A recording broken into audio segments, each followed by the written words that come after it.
Museums and Migraines. Written by Shoepuff. Read by Arashi. Ferdinand clenched his phone tight in his hand as he checked the screen once more. The QR code was displayed, its brightness up to full volume, and a backup screenshot for good measure, in case something happened while they were waiting for their time to enter the exhibit. "What are you so nervous about?" Lawrence asked, leaning over to peek at his screen. "The way you're looking at it, you'd think you'd received terrible news. There is nothing to worry about. You've been waiting for this for months. What's 5 more minutes?" Ferdinand offered a smile. "I am sorry. I am simply having a hard time believing that today is here." He looked ahead of the line to the banners proudly displaying the words, "The Two Jewels, an era of Adrestian prosperity." "You know, Ferdinand, one would think we're seeing the hottest new film or musical, but no.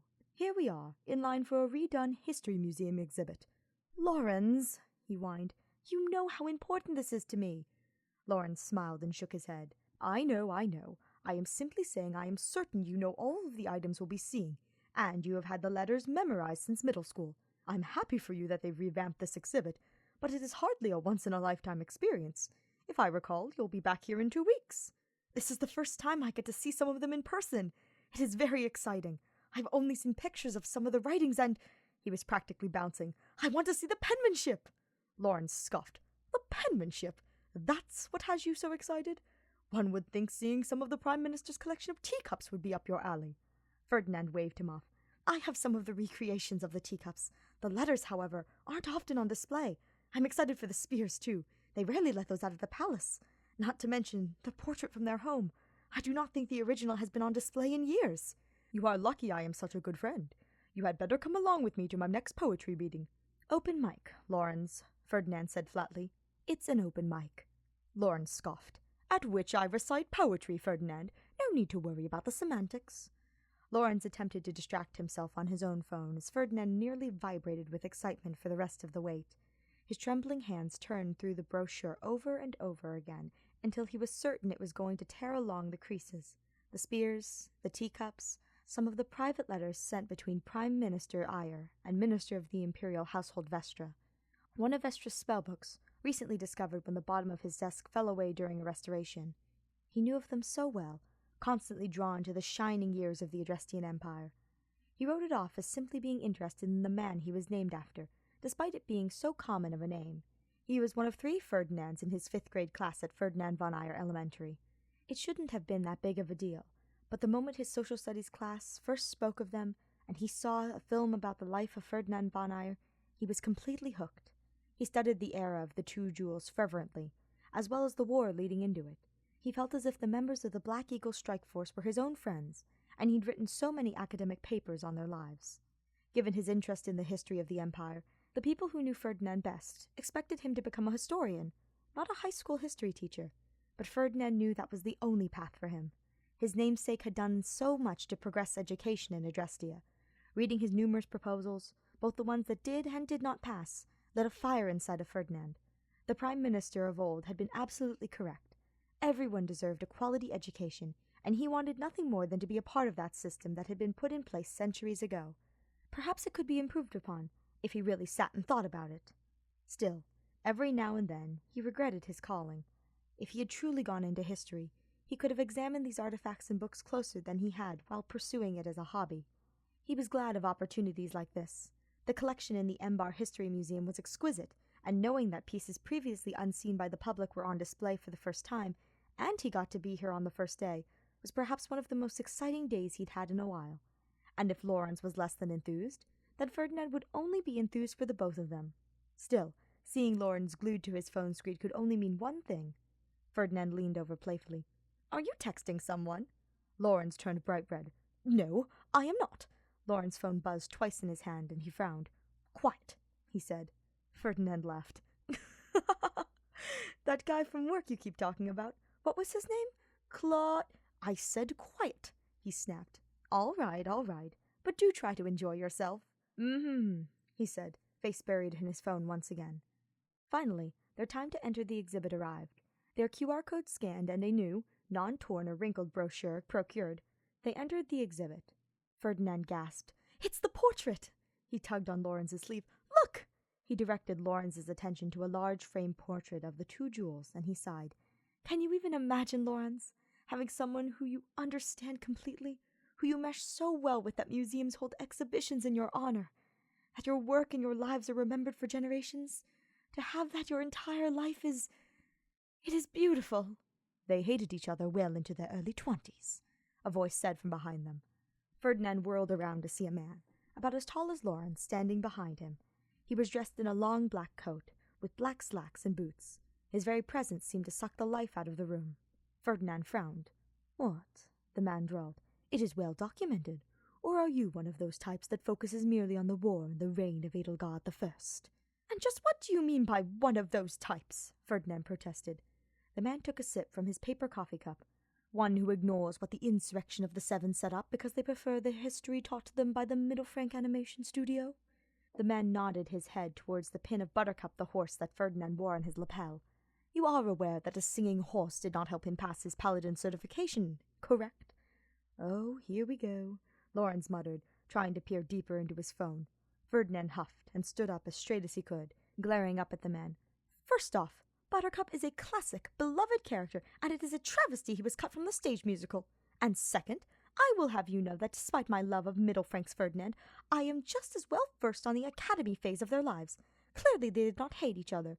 Their girls were merely different at that point of their relationship. Before Emperor Edelgard took the throne, they were unsure of Ferdinand's unshakable loyalty. That doesn't change the fact that Ferdinand von Eyre was a complete little shit." Ferdinand rolled his eyes. "How can you possibly call that a fact? It is well known that Vestra burned any writings of his prior to the end of the war." The man shook his head. "Anything of his academic days does not exist, correct? But that doesn't mean others close to him have nothing to show for it." Ferdinand huffed. "Well, what does it matter, anyway?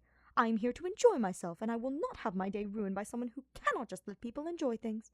He grabbed Lawrence's arm and pulled him along. "Come along, Lawrence."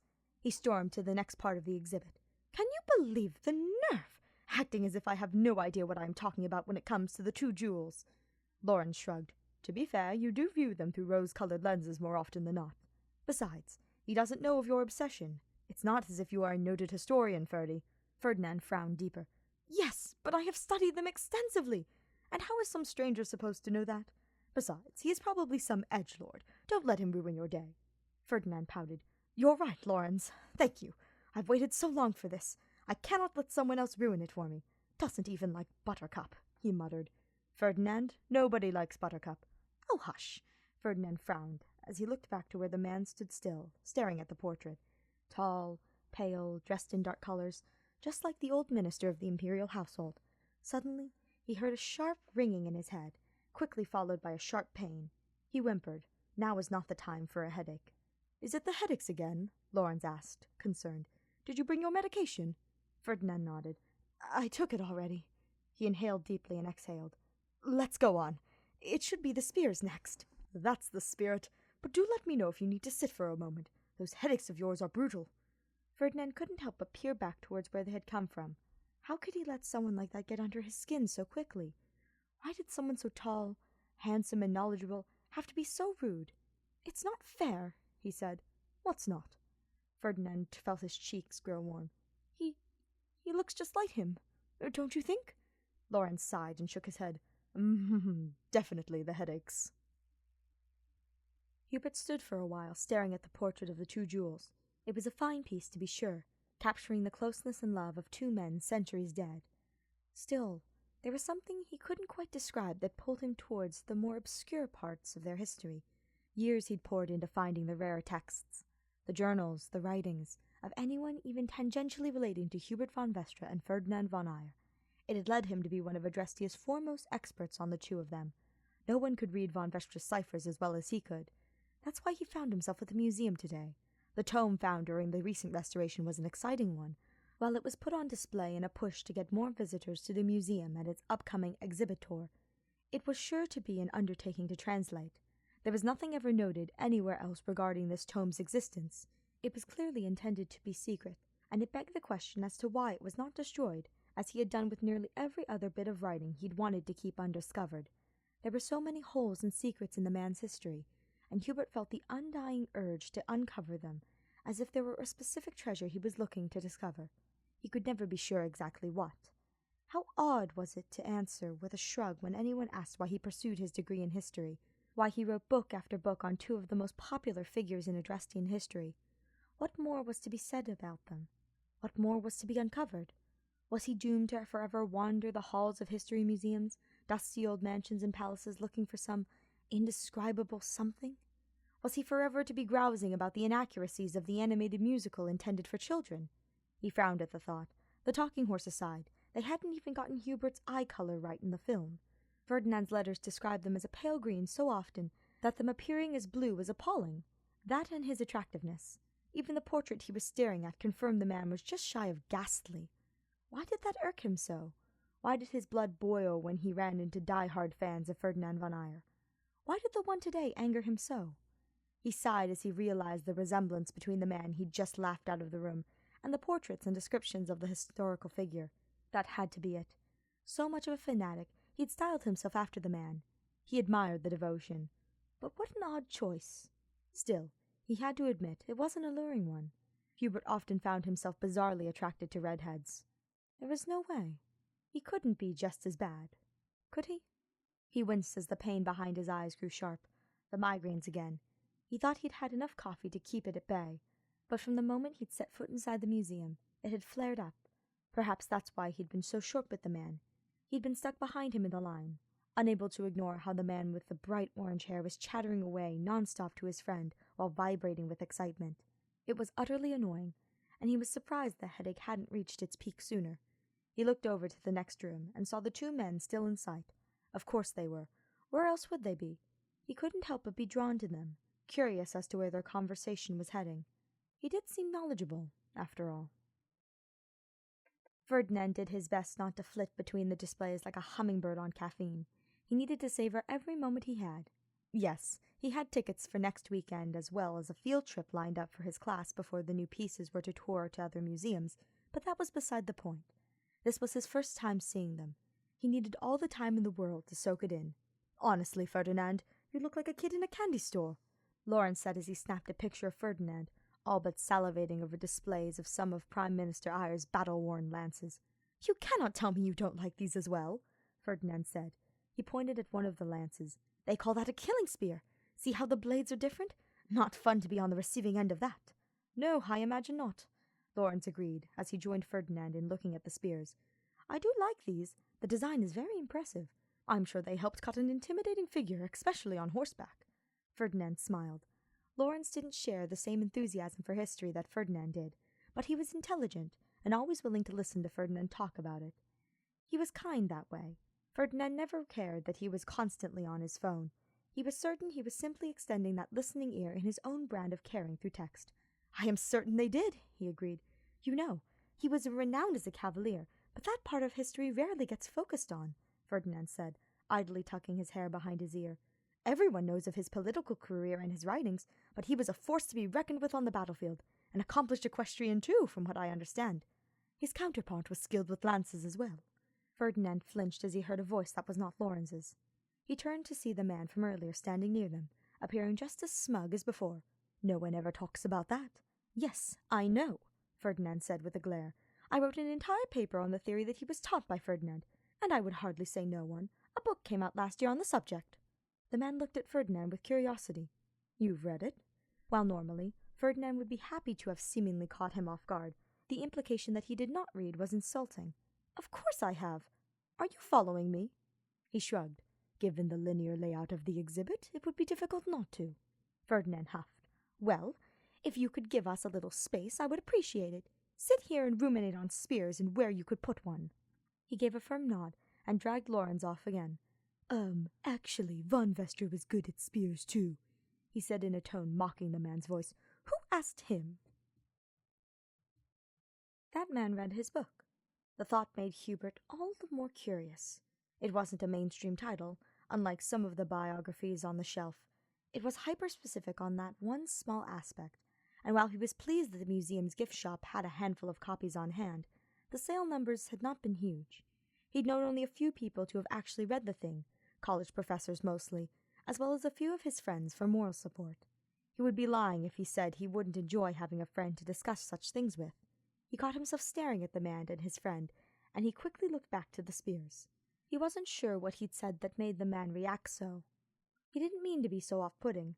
Perhaps that is why he studied von Vestra's history so closely. He'd been described as both a shadow and a frightening presence so often before his relationship with the Prime Minister blossomed. On some level, he could relate to that. At least it made him hopeful. Perhaps his personal relationships could change for the better one day, too. He did his best to take his time working through the exhibit, doing his best to avoid the two men his presence seemed to annoy. He couldn't help but butt in any time he heard the redheads say something that could be expanded on. Seeing how quickly he could get flustered was turning into something of a game. Although he did admit defeat at the teacup display, the man knew far more about them than Hubert could ever care to. It was admirable, but the glares he was receiving made it unclear if he was having fun with their little game at all. He pondered this as he entered the room, displaying some of their clothing and armor. Perhaps he should not have been so contrary. Perhaps he should apologize. He chuckled to himself as he caught himself staring again as the man posed in front of a display of the Prime Minister's armor. He found it cute despite himself. Ferdinand practically dashed to the next display, showcasing armor worn by Ferdinand von Eyre. He couldn't be considered a blacksmith, but he did hold an interest in weapon and armor maintenance. This is a recreation, but I wonder if he had a hand in its design. Ferdinand, why anyone would pay extra for the audio tour when they could just follow you around is beyond me. Oh, hush, Ferdinand said with a laugh. He was just fascinating is all. He turned back to look at the armor and sighed. He must have looked absolutely amazing in this. He looked back to Lawrence with a bright grin. Get a picture of me! Lawrence rolled his eyes and lifted his phone to take a picture of Ferdinand standing proudly, his grin bright and broad in front of the display of armor. He took a few shots from different angles before giving a nod. Looks good. Ferdinand rushed to his side and peeked at his phone screen. Oh, let me see, he said. I'll send them to you, he said, holding his phone away. You don't want me to see who you're talking to. Lawrence nodded. Exactly. Sending your own little love letters back and forth, he teased. They are not love letters, he said flatly. Ferdinand smirked at him. Well, what are they then? All right, fine. I was unsure if I wanted to say anything, but if I left a little early, would you be put out? Ferdinand's smirk fell. Early? Yes, he needs someone to go with him to a concert. It is unbelievably last minute, so if you really want me here, I can absolutely decline. Ferdinand perked up. A date? No, not a... All right, fine. Maybe, perhaps, we'll see. Ferdinand laughed. Lawrence, what kind of friend would I be to deny you a date with the person you've been pining after for months? Not so loud, Lawrence said through gritted teeth. Oh, fine. I'll be all right here. There's plenty to keep my interest. He exhaled through his nose. And that one less than pleasant person is here should I need to fight someone. Lawrence frowned. At least he's kept his distance for the most part. I did hear him snickering earlier.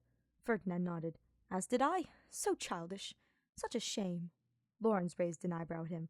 A shame. Ferdinand looked back at the man. He seems smart. Maybe I ought to... He shook his head. No, I will not be swayed by his looks. Ferdinand scoffed. I see. Now I worry about leaving you alone. I worry you may go home with the man. You've played this little game before. Ferdinand shoved him playfully. Oh, hush, I'll be fine. Go enjoy your date. I will. Enjoy your love letters. Ferdinand gave him a friendly hug before waving him off and continuing on to the next room of the exhibit, a hall displaying a selection of love letters. Along the walls were displays of the letters, some written in code, others not. A few even had new translations, which caused Ferdinand to smile. They were better than the ones previously, certainly. They were arranged chronologically, which delighted Ferdinand to no end.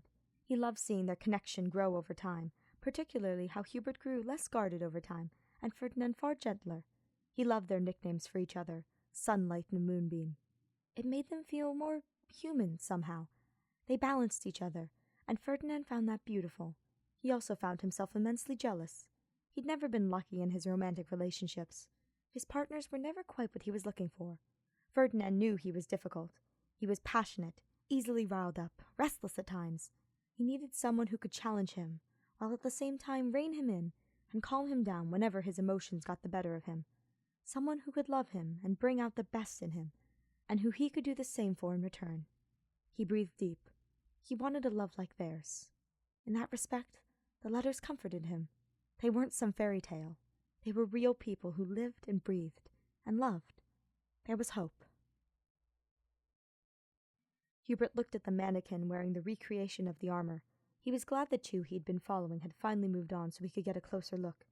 It was merely a recreation, but it was a fine one indeed. Out of the corner of his eye, he saw someone approach him. "Oh, good, you're still here," he said. "Can I help you?" Hubert asked as he looked at the man. Lawrence, if he remembered overhearing. "Hardly, but I do want to discuss something with you." "And what could that possibly be?" Probably here to dig in the redhead's request to keep away from them, he thought. "You did not make a good impression on me," he said, brushing his lavender hair away from his face. "I wasn't aware I was trying to," he said, meeting his gaze. Hubert couldn't help but frown. Lawrence was just as tall as he was, and his gaze was just as piercing. Hubert knew his height gave him a considerable advantage, especially when it came to intimidating people and getting out of conversations he did not want to be in. He couldn't do that here, and he felt the man's eyes boring into his very soul. He thought he smelled roses. After an uncomfortable pause, he rolled his eyes. "Well, you did not, and yet here we are. Here, he's too proud and stubborn to give you this himself." Lawrence handed over a slip of paper. "Either go speak to him or text him. He's not as superficial in his knowledge as you think." Hubert examined the paper. On it was a phone number in neat handwriting. "Why are you giving me this?" he asked. "I've had enough of your competing history lectures for today, and if I may be honest, I don't think he would settle for anyone less than that man right there," he said, pointing to the portrait of Hubert von Vestra behind them. "Unfortunately, he's been dead for centuries, so you might just have to do." Hubert looked at Lawrence, unconvinced. They had only had a few brief, unpleasant interactions. While Hubert had found some strange delight in them, he was convinced the other man had not. "I am fairly sure your friend is not fond of me." "You said it yourself," Lawrence said. "They hated each other at first. He's stubborn, a bit of a fighter, competitive to a fault, and, lucky for you, he thinks you're cute. As for you, you continued to start conversation and your eyes lingered. Text him. He likes tea." Hubert gave a quiet as he reflected on the fact that he kept looking at the man. Lawrence had a point. "What's his name?" He smirked, his expression remaining smug. "What do you think it is?" He turned to leave. "He'll realize it was me, but if he asks, you approached me for that. I'll deny otherwise," he said as he walked away. "Do with that as you will." He looked down to the phone number. He had half a mind to crush it in his hand and toss it in the nearest bin. And yet he couldn't. He would be lying if he said he wasn't mildly curious. It wouldn't be his first redhead. He was weak to them. Red hair, a bright, vivacious personality, and he'd be hooked. Yet they'd all been missing something undefined that he was looking for. Some strange something he was incomplete without. "Ferdinand," said a voice in his mind that wasn't exactly his. "I'm looking for my Ferdinand." He frowned as the thought echoed in his mind. Did he foolishly believe in soulmates? He shook his head. What a childish notion. He might as well swoon like Ferdinand at the stupid movie. "How foolish," he muttered, as he reached for his phone and sent a simple text. "Are you still in the exhibit?" He sighed and moved to put his phone away when it buzzed in his hand. "Who's this?" His heart pounded in his chest and his head was throbbing. "Your friend gave me your number," he responded. "Ugh, he would!" Ferdinand heard him exclaim from the next section of the exhibit, followed by some sort of apology after being confronted regarding his outburst. Hubert's phone buzzed again. "Yes, I am still here." Hubert quickly made his way to the letter display, his pulse quickening as he saw the red-haired man looking around for him. Their eyes met, and the man nodded. "Hello," he said. "Hello," Hubert replied. "What do you want?" He cleared his throat. "I wanted to ask you something." "Fine," he said as he rolled his eyes. "What is it?" "What is your name?" "Ferdinand," he said. "Don't you dare mock me for it. Good day, Hubert," he huffed, turning away. Hubert's breath caught in his throat. How did Ferdinand know his name? "Wait," he called. "What?" "I never told you my name." Ferdinand turned to look back at him, his eyes wide. "No, you must have. How else would I?" "I have not. Why would I? All we have done since meeting is bicker." "We have, haven't we?" He closed his eyes and rubbed his forehead. "Have I met you before? There's something familiar about you." Hubert shook his head. He couldn't hear that inner voice. He couldn't hear anything aside from the pound of an oncoming migraine. "No," he said. He shook his head. "Well, perhaps. That book." "What book?" "About Minister von Vestra's skill in spears." Ferdinand groaned and crossed his arms. "Yes, I have read it. Is it that shocking? It was fantastic. I wrote it. Ferdinand's jaw dropped. I see, he said. He took a deep breath, at the look of anger back on his face softening. I apologize. I thought... Hubert shook his head. It's sudden, I know, he said. But may I buy you a cup of coffee? No, Ferdinand replied. Hubert frowned and began to nod apologetically. At least he could say he tried. I prefer tea, Ferdinand continued. It is far better for my headaches. Hubert scoffed. Yet another thing in common between them. Strange. At the mention of headaches, Hubert's oncoming ones seemingly subsided. Headaches? Oh no. If they are anything like mine, you want coffee. Ferdinand made a face of disgust. Coffee? No, thank you. I find it so terribly drab and bitter. The caffeine alone is too much. That is what decaf is for. Ferdinand shook his head. Well, then there is no point. You cannot tell me you like the taste. And what if I do? He asked, crossing his arms in front of his chest. Ferdinand scoffed. I may have to question your taste in other aspects of your life as well. You're opinionated, Hubert stated. Ferdinand stood straight and proud. Only when I'm right. Hubert chuckled. There's a cafe a few blocks over that, despite their excellent coffee, manages to maintain what I've heard is an excellent tea selection. Is that to your liking? Ferdinand nodded. Sounds excellent. Would you mind finishing the exhibit with me? I appear to have been ditched by my friend. I am upset he did not see me argue my way into a date. I never said it was a date, Hubert argued. Oh, is it not? Ferdinand asked with a sly smile. What other reasons would you have for asking a stranger for coffee? I believe I am the catalyst here. Had we not been arguing the moment we met, would you have given me a second look? Of course I would have. I've often been made fun of for it, but I do have a type. The argumentative sort? Redheads. Ferdinand stared, dumbfounded for a moment, before breaking into an absurdly confident grin. I stand corrected. You have excellent taste. Perhaps you are just as much of a romantic as I am. Admit it. Hubert chuckled. Never. Ferdinand laughed as well, before looking again at the letters on the wall. How often did they take a tea break, do you think? I wonder who asked first. He sighed and continued to walk down the hall, stopping at a recreation of another portrait. Do you like the portraits of them together? Hubert nodded. Of course. They look at peace, as if they both know where they were supposed to be. They look whole. I think everyone wants that, deep down. Ferdinand smiled softly and started to walk towards the end of the exhibit. I'm looking forward to that cup of tea, you absolute romantic.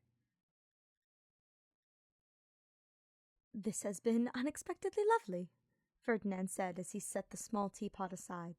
He had finished the exhibit with Hubert, admiring the pieces and getting into more than one heated yet friendly debate over various aspects and points of history the entire way through. To onlookers, it must have been strange, but Ferdinand found delight in being challenged. It only helped him become more confident in his opinions.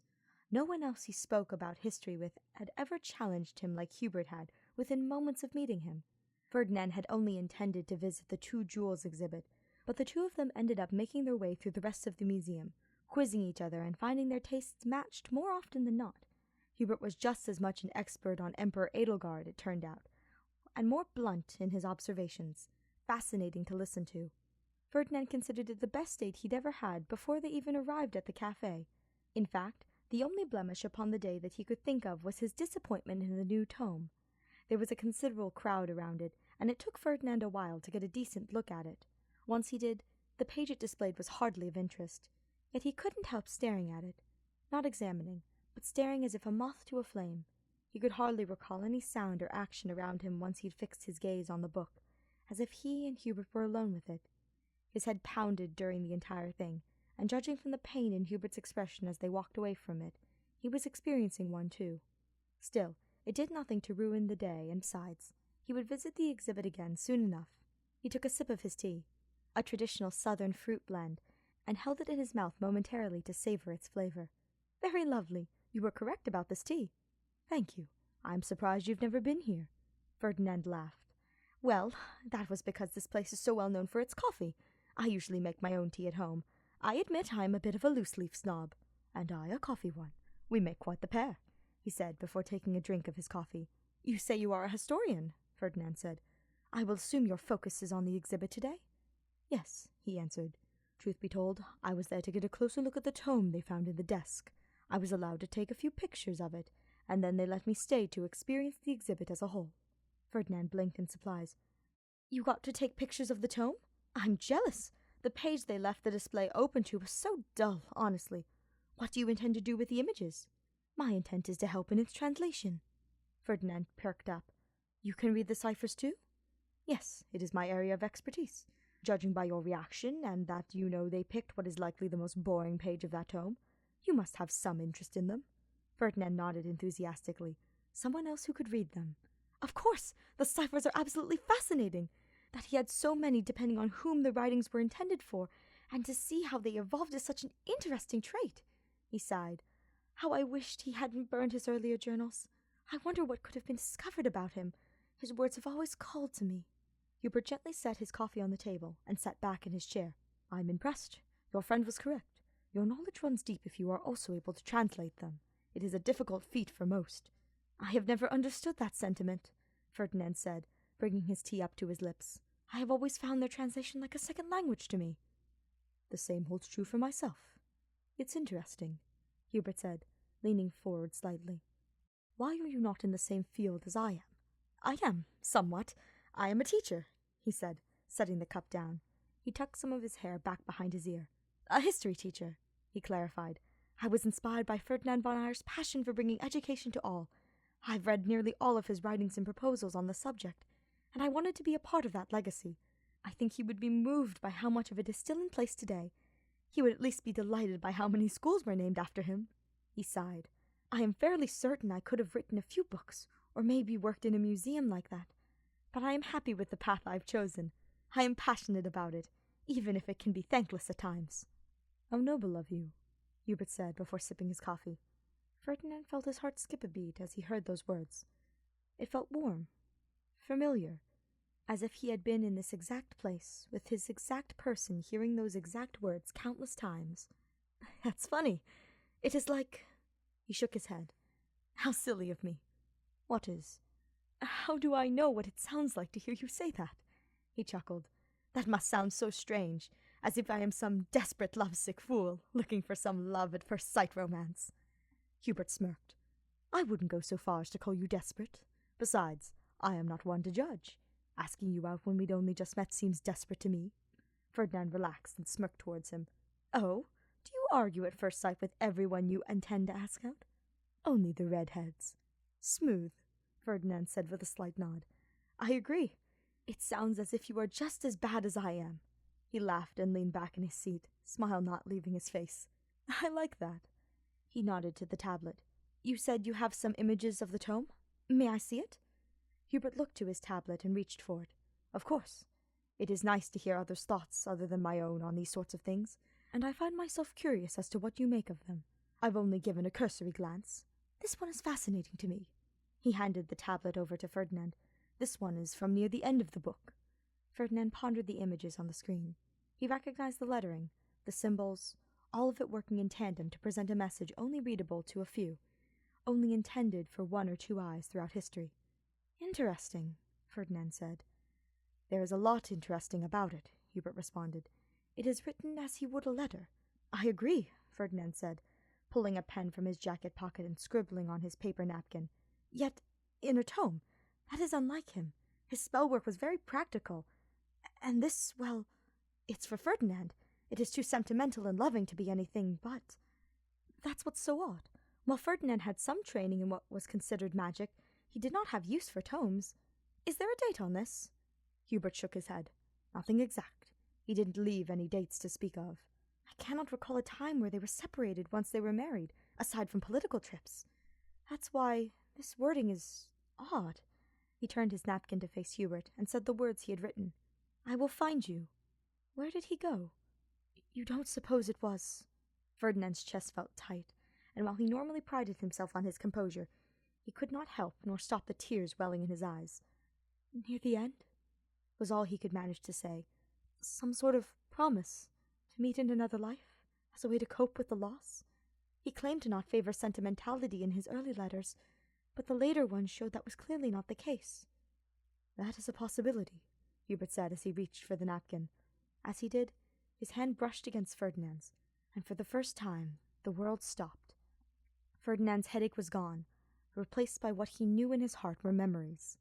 It was there, all of it, not some remembered lessons or stories, but real and vivid memories of a life already lived.